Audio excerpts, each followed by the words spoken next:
Bueno, entonces, buenas noches de nuevo, vamos a empezar. Vamos a continuar con lo de la ley de Coulomb, la vamos a ver de tipo vectorial, ¿listo? Todo listo, miremos ese asunto. Ley de Coulomb.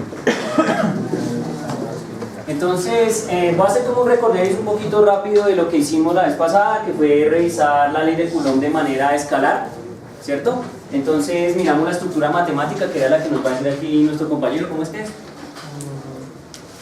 Yo le ayudo, fuerza eléctrica igual K, sí, sub 1, sub 2, sí, sobre R cuadrado. R cuadrado. ¿Listo? Bueno, ya no me quieren mirar para que les pregunte. Muy bien, amiga, colabórame. Me miraste, bien. ¿Qué quiere decir esta constante? ¿Cómo se llama? La constante eléctrica. ¿Cuánto vale en el vacío?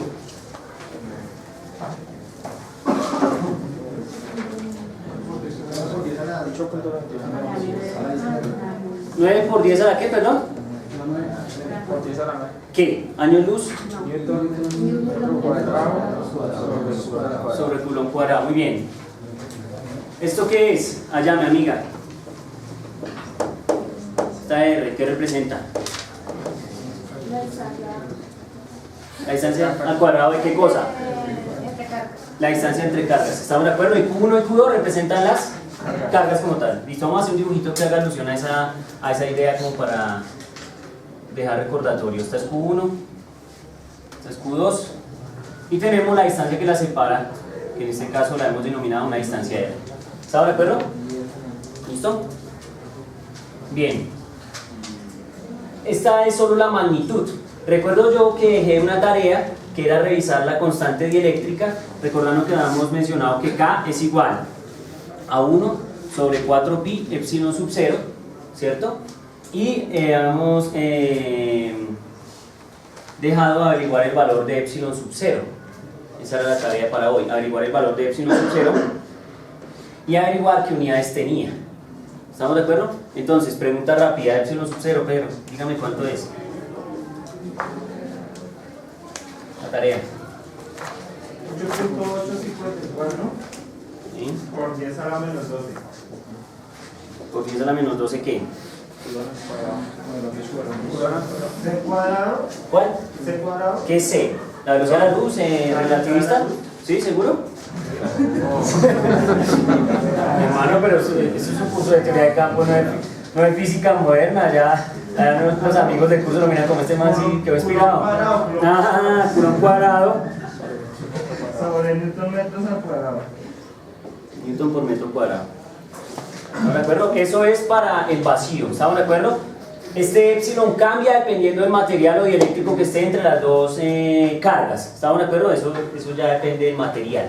Entonces, en resumen, eso era lo que habíamos mencionado. Tal vez habíamos dejado un par de gráficas que me gustaría recordar así rápidamente, que eran las gráficas de las proporcionalidades, ¿no? ¿Cómo era la gráfica de proporcionalidad entre la fuerza eléctrica y el producto de las cargas millos? Yo le ayudo aquí con el gráfico y usted me dice cómo es. Una recta ascendente. Una recta ascendente. ¿Pasa por el origen? Sí, ¿no? Pasa por el origen. Entonces, esa sería la relación. Que entre más grande sea el producto de las cargas, más grande va a ser la fuerza eléctrica. Hay una relación directa. ¿Estamos de acuerdo? Podríamos decir que hay una constante proporcionalidad que sería K sobre R cuadrado si solo si mantenemos constante la distancia de separación entre las cargas. ¿Estamos de acuerdo? Ya. Ahora bien, allá mi amigo, teníamos una gráfica de fuerza eléctrica contra distancia al cuadrado. ¿Cómo era la gráfica? Una parábola de presión. ¿Una parábola? Una Es una, sí, ok, pero no es una parábola, es una función inversa. Es una función inversa, ¿vale? Bien, mi hermano. Esto es una función inversa, ¿sí? Sí, uno pensaría que es una parábola, pero no necesariamente la estructura matemática es igual, ¿vale? O sea, se parece, pero listo. Entonces, ¿qué nos decía esto? Que la fuerza eléctrica, entre más lejos se encuentren los objetos, o sea, entre más separados estén, más pequeña la fuerza eléctrica. Y entre más cercanos estén los objetos, pues más grande es la fuerza. Si la distancia tiende a cero, la fuerza entre los objetos tiende a ¿dónde? A infinito. Eso es algo interesante porque, por ejemplo, y espero se hayan hecho esa pregunta, ¿Sí? Es una pregunta muy interesante y es, oiga, ¿por qué se atreven a uno a decirle que en el núcleo atómico hay solo cargas positivas? ¿Cierto? Y si existe una fuerza de tipo coulombiano, ¿cierto? O sea, de ley de Coulomb, entre las cargas positivas en el núcleo atómico, entonces ¿cómo es que los tipos dicen que los protones están unos pegados con otros? ¿Y eso cómo puede ser posible? Si la fuerza entre ellos tiende a infinito según la ley de Coulomb. ¿Están de acuerdo o no? Si suponen ustedes, por ejemplo, que el núcleo atómico es así, hagan un acto de fe, lo que le pintan a uno en el colegio, bueno, no sé, entonces este es positivo y este es positivo, los otros son los famosos neutrones, ¿cierto? Entonces la pregunta es, si estos fulanos, ¿estamos de acuerdo que el tamaño del átomo es del orden de 10 a la menos, como 10 a la menos 13, si mal no estoy, 10 a la menos 12? Y sin embargo, obviamente esa distancia tiende a cero, ¿estamos de acuerdo o no? Pero esto obviamente es mucho más pequeño que el átomo en sí, porque es el núcleo. Entonces la pregunta es, si estos protones están tan juntos y tienen una fuerza de repulsión que tiende a infinito, entonces ¿cómo diablos están juntos? Esa es la pregunta. Que espero se la hayan hecho algún momento cuando alguien le plantea uno de esos. Si los positivos, si son signos iguales, se repelen, entonces ¿por qué están ahí metidos? No es una cosa trivial, no es una cosa al azar. Correcto. ¿La fuerza nuclear? La fuerza nuclear. Hay una cosa que se llama fuerza nuclear, que los mantiene ¿qué? Unidos. Recuerden que hay fuerzas fundamentales en la naturaleza, ¿no? O sea, la fuerza que eléctrica, la fuerza gravitacional, y están otras dos fuerzas que son la fuerza nuclear fuerte, que es la que mantiene a estos fulanos unidos, y otra que se llama fuerza nuclear débil. Pero esa tiene que ver más con procesos de desintegración atómica y ese cuento. Pero aquí nos interesa la fuerza nuclear ¿qué? Fuerte. La fuerza nuclear fuerte. ¿Eso a qué está asociado? La fuerza nuclear fuerte está asociada a unas partículas elementales que se llaman los gluones. ¿Qué quiere decir glue en inglés allá, amigo? ¿Cómo? No, pero en inglés. A ver, buenas. Glue.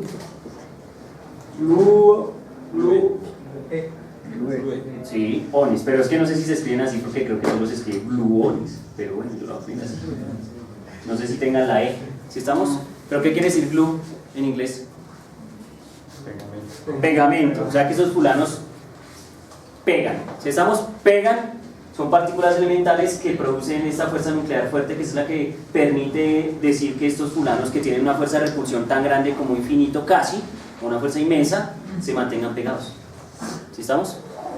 Porque si no, pues no habría materia en sí, ¿no? Porque si el núcleo es positivo y todo se está destruyendo, pues ¿en qué momento hay materia? ¿No ven? Entonces es bien interesante eso. ¿Qué tiene que ver con este comentario que les había hecho yo antes sobre la relación entre la fuerza eléctrica y la distancia de separación entre las cargas? ¿Preguntas? ¿Hasta ahí está claro? Ese es el resumen de la clase pasada, ¿no? Bueno, y hablamos algunas cosas de definición de dieléctrico y definición de conductor, ¿cierto? Conductor. La propiedad del material que permite el paso de electrones. De electrones. ¿Se generan qué cosas dentro de los materiales conductores? ¿Cómo es que se llaman esas cosas que se generan ahí adentro? Corrientes o flujos. ¿Estamos de acuerdo? Muy bien. Listo. Dieléctrico. Dímelo todo, amigo, que me miraste. Dieléctrico. ¿Qué dijo el profesor que era un dieléctrico? En esa clase que para que el hombre asistió y todo. Un elemento dieléctrico es aquel que no permite el flujo de electrones. ¿Y entonces qué pasa en esos materiales con los electrones, señor? No pueden circular a través de, no pueden generar flujo. Pero que sí pueden generar Una acumulación de carga. una acumulación de carga, cuya consecuencia es generar un ¿qué? Eléctrico. ¿Estamos de acuerdo? O sea, genera un campo eléctrico.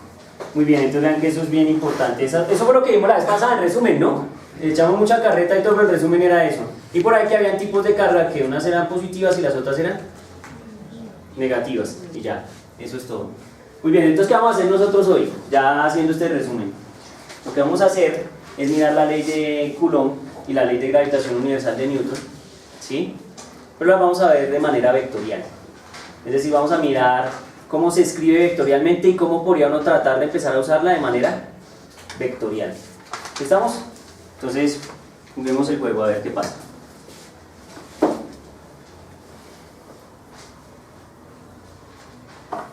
Entonces, bien, miremos esto.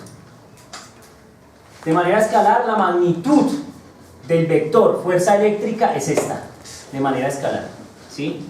Sin embargo, de manera vectorial, uno va a encontrar que la fuerza eléctrica tiene un comportamiento que es el siguiente: tiene K, Q1, Q2 sobre R cuadrado, y todo eso en la dirección de un vector que uno va a llamar R unitario.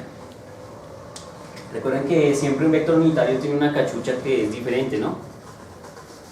Es diferente a la cachucha de un vector normal. Esta es cachucha sofisticada, ahí está. ¿Listo? Para que lo tengan presente. Ahora bien, esa es la estructura matemática. ¿Cómo se puede representar o cómo se calcula matemáticamente un vector unitario? Se divide por magnitud. ¿Qué cosa? El vector dividido entre la norma del vector. ¿Estamos de acuerdo? O sea que básicamente un vector R unitario. Recuerden que este R unitario hace relación a algún tipo de posición de un objeto. ¿Estamos? Hace relación a la posición de algún objeto. ¿Sí? Entonces miren, yo puedo decir que R unitario va a ser igual a un vector R sobre la norma de ¿quién? De R, ¿cierto? ¿Cuánto es la norma de un vector unitario? 1, ¿estamos de acuerdo? La norma de un vector unitario es 1. O sea que en este caso la norma de R unitario debe ser estrictamente 1. Pregunta clave, y es importante que lo tengan presente. Aquí mi amigo, ¿cuál es el papel fundamental de un vector unitario? ¿Para qué es útil crear vectores unitarios? Además de que sí es divertido que a uno le enseñen eso en álgebra lineal y en el curso de cálculo vectorial. ¿Para qué son importantes los vectores unitarios? Para la dirección. Lo que sigue el flujo, el campo. Para conocer la dirección que sigue el flujo o el campo. ¿Para qué más podría ser útil un vector unitario?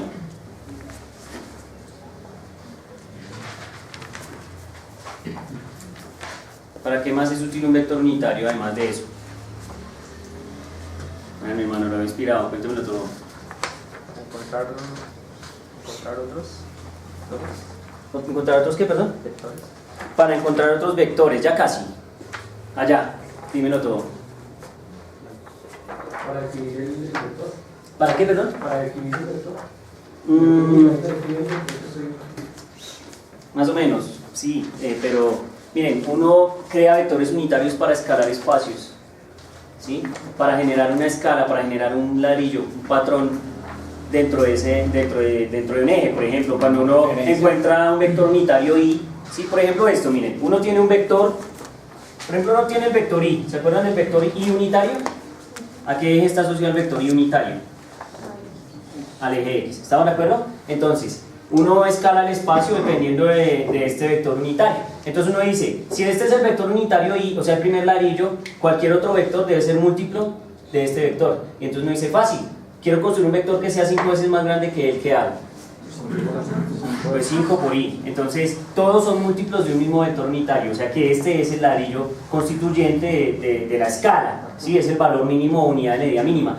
Cuando uno digamos, en cálculo vectorial uno puede definir las medidas como quiera. Uno puede decir que el espacio va a estar escalado por un vector unitario que lo va a definir ¿de qué? De esta forma. Uno decide quién es el que va a escoger. Tan es así que en la vida real uno escoge los patrones de medida como se le da la gana, ¿cierto? Uno se echa un picadito ahí en el barrio y uno escoge los patrones de medida como se le da la gana. Entonces, el pie que uno escoge para medir la cancha de Banquitas es el pie, bueno, no sé, de Carlos o de Andrés. Y cuando miden la otra cancha, ¿qué hacen? Pues con el mismo pie. ¿Para qué? Pues para que sea una medida aceptable y tenga, digamos, equidad. ¿Estamos de acuerdo? ¿Sí? Entonces uno escoge su patrón unitario, en este caso el pie de Carlos o de Andrés o quien sea, y en este caso nuestro patrón unitario es el vector Y unitario. Obviamente la norma de todos esos vectores debe ser siempre ¿qué? 1, la unidad, es nuestra unidad fundamental. ¿Sí estamos? Pero no necesariamente la longitud del vector original que generó este vector unitario es 1. ¿Estamos de acuerdo? La longitud de este vector puede ser el pie de Carlos. ¿Me hago entender? Pero luego uno dice, ¿es un paso, 2 pasos, 3 pasos o 5 pasos? ¿Sí lo pillan? No sé si me van a entender. Y eso es importante, eso hay que saberlo hacer. Y eso no solo se hace digamos, en coordenadas rectangulares, ¿no? También se hace en las coordenadas esféricas o cilíndricas, ¿cierto? ¿Cuáles son los vectores unitarios de las coordenadas esféricas? Por ejemplo, ya que nosotros vamos a tener que rayar coordenadas esféricas en algún momento crítico del curso.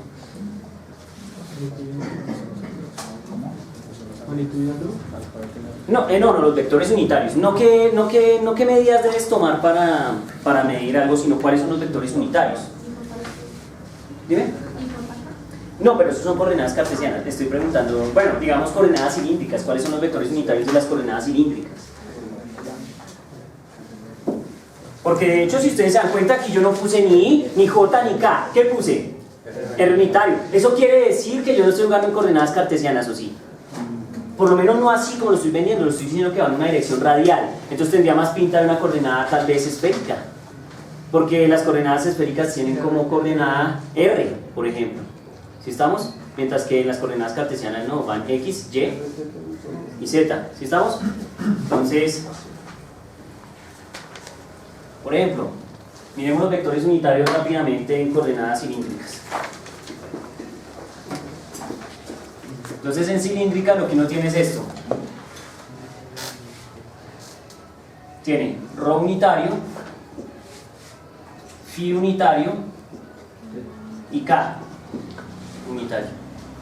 Estos son los vectores unitarios de las coordenadas cilíndricas.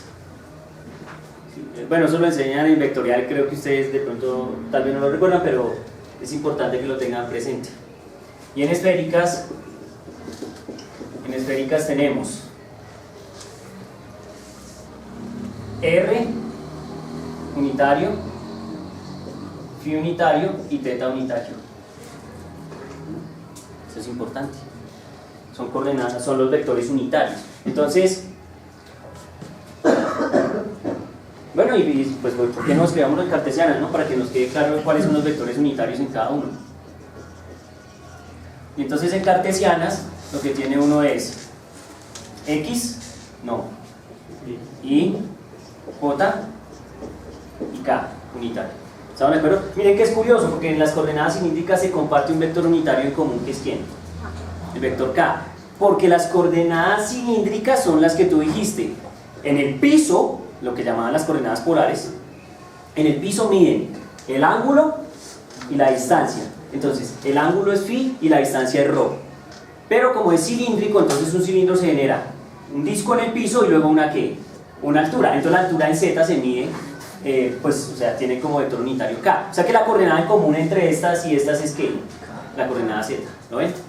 Estos y estas no tienen, estas tienen uno en común que es φ. O sea que en coordenadas esféricas uno mide ¿qué? Φ en el piso. Si estamos, es común. Pero ya, por ejemplo, θ no está aquí. Aunque uno puede expresar K en términos de θ, seguramente. Porque son proyecciones de ángulos sobre los ejes. ¿Sí estamos? Y uno puede hacer esos cálculos.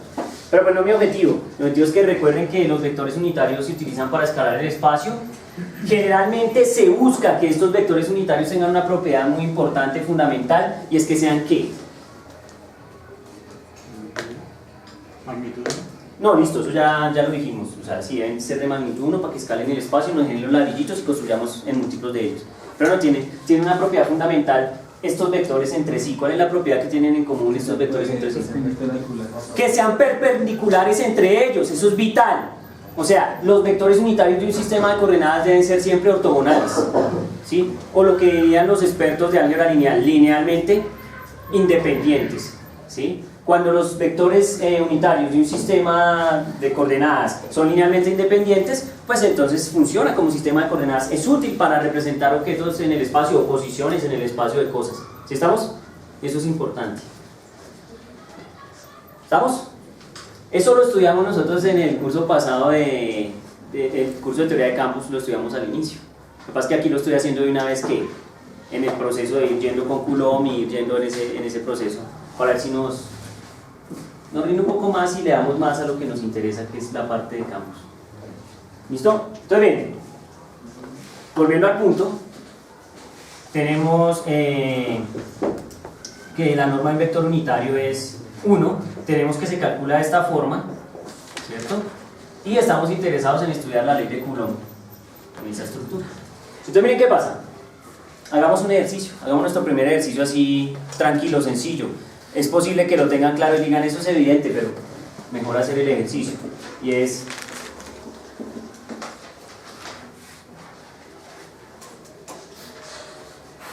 sea R vector igual a 3 en I, voy a poner sin paréntesis, 3 en I más 5 en J menos 4 en K, ¿sí? Ese es nuestro vector R.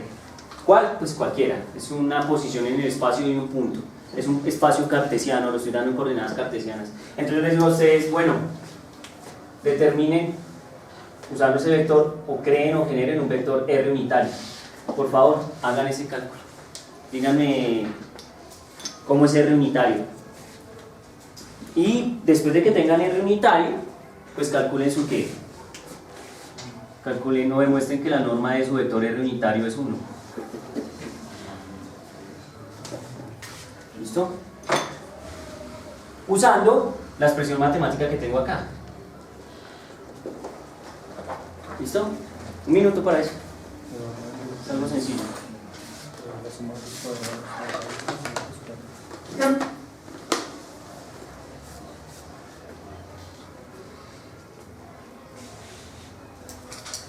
Todos recuerdan cómo se calcula la norma de un vector, ¿cierto? ¿Sí?